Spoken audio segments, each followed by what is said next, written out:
Bienvenue sur Reset ton assiette, le podcast qui déconstruit avec vous la diet culture et toutes les injonctions liées à notre apparence et à notre assiette. Je m'appelle Juliette, je suis détentrice du compte The Last Quiche sur Instagram, où je dénonce la culture des régimes et où je parle également d'alimentation intuitive, une approche thérapeutique à laquelle je suis officiellement formée par les fondatrices.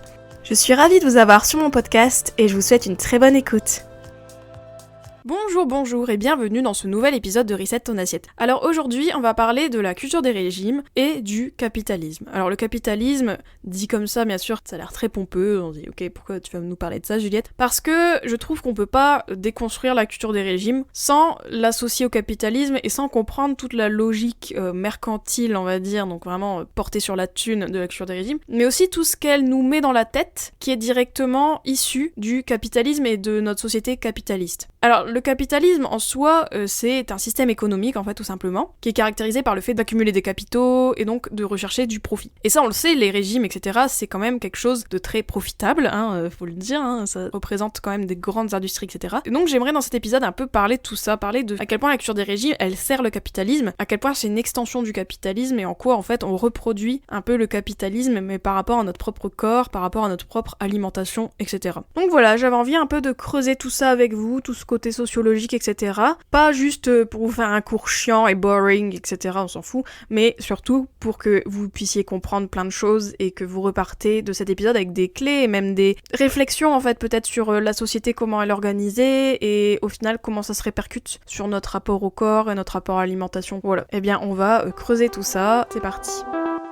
Donc le capitalisme, si on peut reprendre du coup la définition pour commencer, on va dire, donc c'est vraiment un système économique qui est basé sur l'accumulation de capital, notamment le capital économique, la thune en gros, et c'est vraiment fondé sur la recherche de profit. Voilà, en gros, quand on est capitaliste, c'est qu'on recherche le profit, etc., qu'on cherche la thune. Voilà. Vraiment, je vous fais une explication sommaire, mais au moins vous comprenez. Et donc le capitalisme, ça régit plein de choses dans notre société, parce qu'il y a toujours cette recherche en fait de profit, qui est toujours là, qui est donc ce profit est recherché par les entreprises, ce profit est recherché aussi par d'autres instances, etc. Bref, c'est tout un système qui est quand même basé sur les sous, en fait. Et le fait d'accumuler, donc le fait de toujours avoir plus, en fait, voilà. Et ça, on va y revenir du coup, parce que c'est intéressant. Et donc, les régimes, vraiment, c'est un levier du capitalisme. Quand je dis régime, on va élargir, on va dire, l'industrie de la perte de poids. Donc, c'est pour ça qu'on va pouvoir dire régime, on va pouvoir dire rééquilibrage, etc.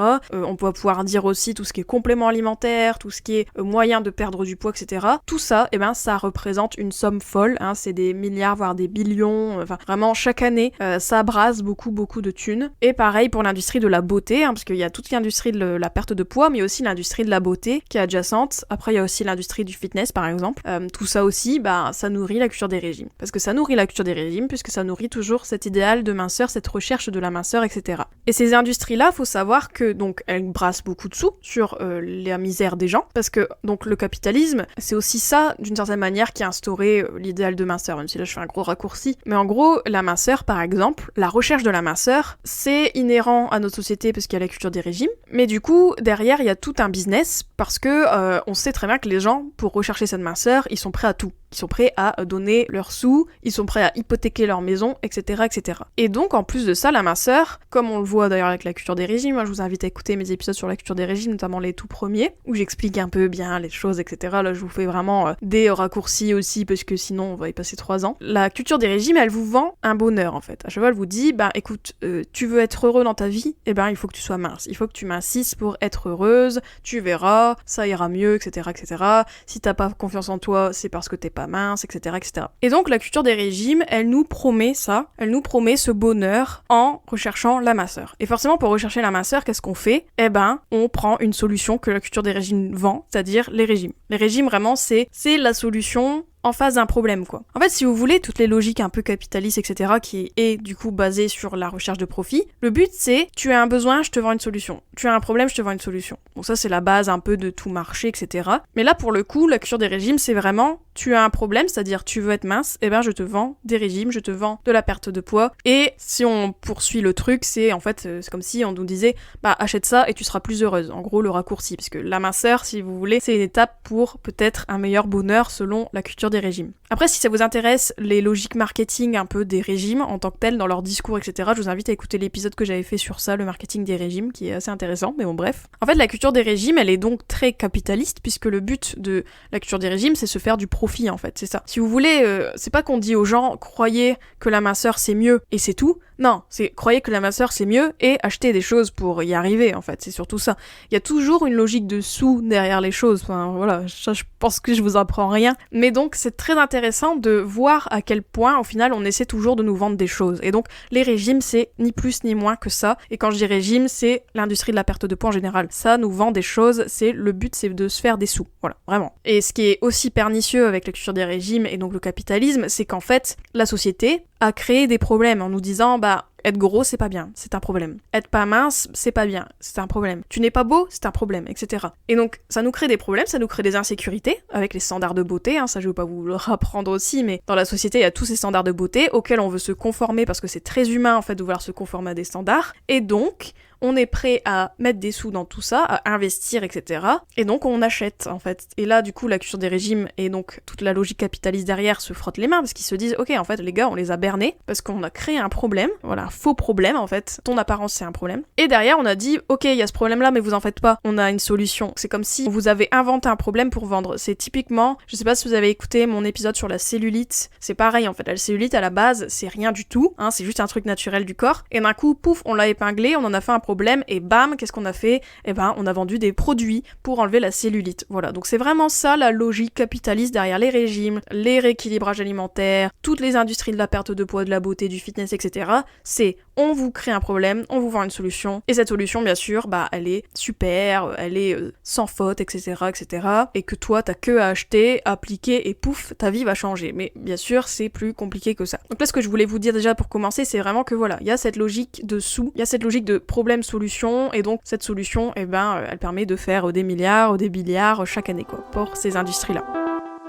Et ensuite, le capitalisme, c'est pas qu'une affaire de sous, en fait. Bien sûr, il y en a qui vont me dire, quand même, c'est se faire des thunes, c'est accumuler du profit. Oui, mais il y a pas que ça. En fait, le capitalisme, là, franchement, je vous fais vraiment un résumé, parce que sinon, voilà, il y a une discipline qui s'appelle la sociologie, qui explique plein de choses par rapport à tout ça. Mais en fait, le capitalisme, il faut savoir que les origines du capitalisme, il y a des origines, en fait, chrétiennes au capitalisme. Ça, c'est Max Weber, etc. Je vais pas tout vous refaire mes cours de Sciences Po, mais juste pour que vous compreniez, le capitalisme, à la base, les origines du capitalisme, c'est religieux. Et en fait, le capitalisme, il y a beaucoup de croyances liées au capitalisme. En fait, c'est pour ça que c'est un système économique, mais pas que. C'est aussi un système de croyances. En fait, c'est un peu comme la culture des régimes, c'est un système de croyances. Et en fait, le capitalisme, donc non seulement il y a le côté d'accumuler du profit, mais surtout, il y a beaucoup ce côté d'entrepreneuriat de soi, en fait. Dans le sens que toi, en tant qu'être humain, donc non seulement tu dois rechercher le profit, un peu, parce que c'est ça qui fait que tu es vertueux, c'est de rechercher du profit, d'être riche, en fait. Être riche dans notre société, c'est connoté à plein de choses sympas, donc voilà, c'est vrai que je pense que la plupart des gens cherchent à s'enrichir, entre guillemets, pas s'enrichir juste pour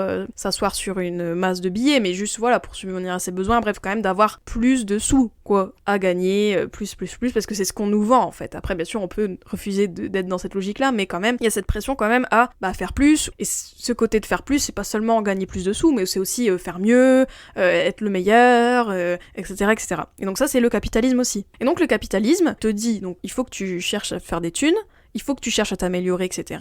Et là, on voit un peu le lien avec le développement personnel, mais j'en parlerai pas forcément dans cet épisode, même si je vais un petit peu en parler, mais on pourrait dire beaucoup de choses aussi sur le développement personnel et le capitalisme aussi. Mais en gros, le capitalisme, il te dit, donc non seulement tu dois chercher de la thune, mais en plus tu peux le faire, et c'est basé sur ta volonté, c'est basé sur tout ce que tu vas mettre en œuvre toi, et en fait, c'est comme si le capitalisme nous remet beaucoup de responsabilités individuelles sur qui on est, en fait, en disant, toi, si t'es comme ça, c'est parce que tu as fait ça, c'est parce que tu as travaillé, c'est parce que tu as fait ceci, tu as fait cela, etc. Tout à l'heure, je vous disais qu'il y a des origines chrétiennes au capitalisme, parce qu'en fait, si vous voulez, il y a beaucoup cette logique de, si tu fais les bonnes choses, si tu travailles dur, si tu donnes beaucoup, etc., tu te donnes, en gros, si tu espères être meilleur, etc., tu arriveras à gagner la vertu qui est d'accumuler, en fait, du capital. La richesse égale vertu, et donc, toi, tu vas faire ton possible, et tu peux faire ton possible pour y arriver. Et c'est ça qui va prouver que tu es une bonne personne, en gros. Et il y a vraiment ce truc-là avec les régimes aussi, en fait, si vous voulez. Au lieu de dire, il faut que tu gagnes plus de thunes, etc., c'est un peu pareil avec la minceur. On te dit, il faut que tu sois mince. Voilà. Il n'y a pas trop de autre choix, en fait, il faut que tu sois mince, il faut que tu travailles à être plus mince, et ça passe par toi, ça passe par la volonté, ça passe par ta propre performance, en fait. Et ça, vraiment, cette recherche de performance qu'on a tous par rapport à notre corps, à notre alimentation, etc., c'est vraiment un produit du capitalisme, voilà. Parce qu'en fait, c'est comme si nous-mêmes, on se considérait comme un produit qui peut être standardisé, qui doit se standardiser, en plus. On devient nous-mêmes un agent du capitalisme, en fait, si vous voulez. J'espère que c'est clair tout ce que je dis. Mais en gros, c'est comme si, voilà, le capitalisme, il dit pas ah, c'est la société qui va vous aider à accumuler du capital, etc.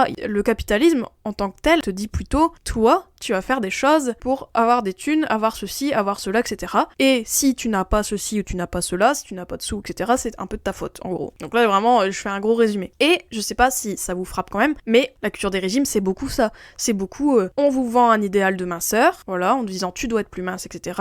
Donc toi, qu'est-ce que tu fais? Tu fais des régimes. Et si les régimes ne marchent pas, bah c'est de ta faute, en fait. C'est parce que tu as failli, t'as pas montré assez de volonté, t'as pas assez mérité en fait d'avoir ça, donc c'est ta faute. Et ça c'est vraiment quelque chose qui est un levier du capitalisme, quoi, hein, le côté que nous-mêmes en fait, on doit veiller à obtenir un but, et si on l'a pas, ce but, eh ben c'est de notre faute. Il y a beaucoup le côté méritocratie aussi, qui est associé au capitalisme en fait, le côté que quand on veut, on peut, etc. Et ben il y a pareil avec la culture des régimes et la minceur. On vous dit toujours, si tu veux être plus mince, tu peux le faire, tu peux. Il suffit de faire tel régime, il suffit de compter tes calories, il suffit de faire du sport, etc. Mais en fait, on se rend bien compte que non. On se rend bien compte que le problème, c'est la solution. Le problème, c'est même déjà de base la minceur. Genre, la recherche de la minceur est un problème en soi dans notre société, hein, je dis bien. Mais surtout, les régimes en tant que tels ne marchent pas parce que le corps lutte. Donc voilà. Mais on va toujours quand même vous faire miroiter que c'est votre faute. Voilà. Et ça, c'est vraiment quelque chose du capitalisme. Ce côté que nous-mêmes, on devient un produit du capitalisme. On exige une certaine performance par rapport à notre corps. On est hyper focus sur ça. On est prêt à tout faire pour arriver à l'idéal de minceur, donc l'idéal de la société, etc.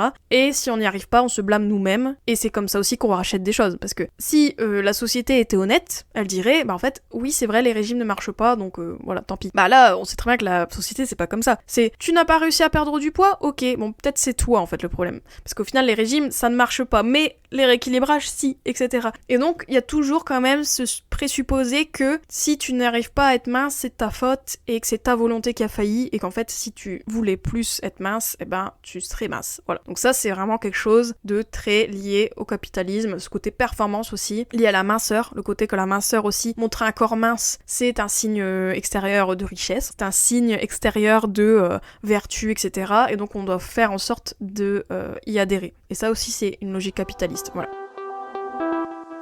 Et en fait, le problème aussi avec le capitalisme, c'est que c'est tout un système en fait de croyances qu'on a pris malgré nous. Ce côté de toujours plus aussi, on recherche toujours plus. Quand on est mince, on recherche encore plus de minceur. Quand on a minci, on recherche encore plus. Enfin, on n'est jamais content en fait de nous-mêmes. Et ça, cette insatisfaction qu'on a, même corporelle, même de tout dans notre vie, c'est nourri par le capitalisme. En fait, le capitalisme, bon là, dit comme ça, c'est le gros méchant loup, mais bon, voilà, je peux être plus nuancée si vous voulez, mais en soi, quand même, la logique, on va dire, du capitalisme, il y a quand même ce côté de nous faire avoir ces insécurités, cette insatisfaction chronique, etc. pour qu'on en veuille toujours plus. À votre avis, si dans la société, on était tous d'accord que avoir une maison, c'est suffisant, avoir je sais pas quoi, c'est suffisant, bah, bref, vous voyez ce que je veux dire, bah ça serait quand même assez compliqué pour la société capitaliste, parce que si tout le monde se contentait de ce qu'ils avaient, si on se contentait tous de ce qu'on a, ben dans ce cas-là on consommerait pas, donc ça serait la faillite du système en fait si vous voulez. Donc il y a toujours ce côté qu'on est insatisfait. Et ça, qu'est-ce qui fait qu'on est insatisfait? Bah c'est les standards, c'est les publicités, c'est tout ce qu'on nous fait miroiter en fait en disant tu seras heureux si blablabla, tu seras mieux si blablabla, etc. Et tout ça c'est une logique capitaliste parce que derrière on veut vous vendre des choses. Voilà, c'est rarement par gaieté de cœur quoi, c'est rarement en te disant non mais t'inquiète, on te motive à faire ça, et c'est totalement gratuit, bah non, en fait, derrière, souvent, il y a quand même des produits, il y a quand même des choses qui sont vendues, etc., etc. Et ça, c'est le capitalisme, en fait, parce que si on était tous satisfaits de notre corps, bah, est-ce qu'on achèterait des régimes? Non. Je pense que si, vous qui m'écoutez, là, si toi qui m'écoutes, tu serais contente de ton corps, mais tu te dirais, bon, voilà, moi, je sais bien, je suis bien dans mon corps, donc pourquoi maigrir, en fait, etc. Mais comme on vous a fait miroiter ça, que la minceur, c'est forcément mieux, c'est forcément le Graal, et là, je vous invite à écouter l'épisode sur les 5 mensonges sur la minceur, j'essaierai de mettre tous les épisodes que je dis d'ailleurs dans la bio, si ça vous intéresse, enfin dans la description. Comme on vous fait miroiter des choses comme ça, très fortes, en plus liées à des émotions très fortes quand même, enfin des émotions ou des conditions, de dire que tu seras heureuse quand tu seras plus mince, bah ça tout le monde y croit d'une certaine manière, en fait on pense tous que si on changeait notre corps, on serait mieux, forcément, alors que pas forcément, mais bon ça c'est autre chose. Mais du coup, eh bien, comme on n'est pas bien, eh ben on achète des choses, voilà. Donc, d'où cette logique capitaliste en fait, voilà. Et la culture des régimes, donc c'est du pain béni pour le capitalisme, parce que on est dans une roue en fait perpétuelle qui fait que on n'est pas content de nous, on achète des régimes, ça ne marche pas, on pense que c'est nous qui avons failli parce qu'on est nuls, et donc on rachète des régimes ou des rééquilibrages, etc., etc. Et donc on est dans le cercle vicieux des régimes, voilà. Et ça, en fait, pour conclure sur le capitalisme, donc j'espère que vous comprenez un peu toutes les logiques et que j'espère avoir bien vulgarisé tout ça. Il y a aussi une théorie derrière le capitalisme, c'est qu'en fait, le capitalisme, on voit que la société capitaliste, il y a beaucoup de choses qui ne vont pas, en fait. Le partage des richesses, etc., etc. Après, voilà, comme je disais, je dis pas que c'est le grand méchant loup, le capitalisme, mais quand même, il y a quand même des choses qui ressortent, en fait, de ce côté d'accumulation du capital à tout prix, etc. Enfin, ça, je pense qu'on est tous un peu d'accord, quand même. Cette logique à outrance, en fait, partout, etc. Voilà, on met moins de moyens dans des choses, on en met plus dans d'autres qui rapportent des sous, enfin voilà, il y a toujours quand même cette recherche de profit qui guide beaucoup d'actions, même dans toutes les sphères, quoi, j'ai envie de dire. Et en fait, ça, ce qui est drôle, c'est que du coup, ce système est défaillant par certains égards, et en fait, pour nous faire oublier un peu tout ça, on fait tout passer par la personne, en fait. On te dit, si tu veux être heureux, c'est toi qui a les clés. Si tu veux être mince, c'est toi qui a les clés. Et donc en fait, cette logique-là, elle fait que on se replie sur nous-mêmes, en fait. On pense que la solution, elle est en nous, en fait, forcément. Alors que pas forcément. Elle est en nous d'une certaine manière, hein, je dis pas que voilà. Mais surtout, ça nous détourne du fait que la société, c'est elle qui est défaillante, en fait. C'est elle qui nous donne pas le sentiment de bonheur, en fait. C'est elle qui fait qu'on se sent rejeté si on prend du poids. En fait, c'est ça en fait le problème, c'est pas que nous on n'arrive pas à avoir la minceur, c'est que il y a cet idéal de minceur en fait à la base. C'est ça le problème. Et comme on nous dit c'est toi qui recherches la minceur, c'est toi qui n'y arrives pas, on en fait des responsabilités individuelles alors que la responsabilité elle est collective et que le problème c'est plutôt les idéaux dans la société, c'est l'idéal de minceur, c'est la culture des régimes et c'est pas nous en fait en tant qu'individus. On est juste des agents d'une société qui a beaucoup d'injonctions etc. Et on fait de notre mieux et voilà. On cède aux sirènes de la culture des régimes parce qu'elle est très forte pour ça, mais parce qu'on espère en fait aller mieux et on nous vend tout ça. Donc voilà. Donc pour conclure, ce que vous pourrez retenir de cet épisode en fait par rapport à vous-même par exemple, c'est de voir en fait à chaque fois que vous voyez un message de perte de poids, essayez de voir qu'est-ce qu'on vous vend derrière, que ce soit des émotions, que ce soit des produits, etc. Et essayez de réfléchir aussi à votre insatisfaction corporelle. Essayez de réfléchir à cette insatisfaction-là. Pourquoi vous voulez toujours plus? Pourquoi vous voulez changer? Pourquoi vous pensez que la clé c'est le changement, etc., etc. Essayez de creuser tout ça. Et je suis sûre que si vous creusez assez loin, vous pourrez tomber sur les messages de la société, de la culture des régimes, du capitalisme, qui ont été un peu mis en vous et qui ressortent en fait comme ça. Donc moi je pense que plus on comprend que au final, la recherche de la minceur, c'est pour des profits, c'est pour servir la société capitaliste, etc., pour servir le capitalisme, etc., eh bien, plus on peut s'en détacher parce qu'on se dit, ok, moi je veux plus être prise pour une quiche, et moi je veux plus être dans ce système-là, le nourrir, l'entretenir, etc. Et donc ça passe par arrêter les régimes, etc. Voilà. Bon j'espère que cet épisode vous a plu, j'espère que vous avez appris des choses, n'hésitez pas à me le dire sur Instagram d'ailleurs, et si ça vous intéresse ce genre d'épisode aussi. Le prochain épisode, je compte le faire sur un autre levier de la culture des régimes, qui sont les réseaux sociaux. On va parler de l'impact des réseaux sociaux sur notre rapport au corps et notre rapport à l'alimentation. Et là aussi, on va parler de beaucoup de choses intéressantes, je pense. Donc j'espère vous voir aussi la semaine prochaine. D'ici là, prenez soin de vous, gros bisous, ciao ciao. J'espère que cet épisode t'a plu. N'hésite pas à le partager et à lui laisser une super note sur toutes les plateformes si c'est le cas. Vous pouvez toujours me retrouver sur mon compte Instagram, TheLastQuiche. Je vous dis à très vite pour un nouvel épisode de Reset ton assiette. Ciao.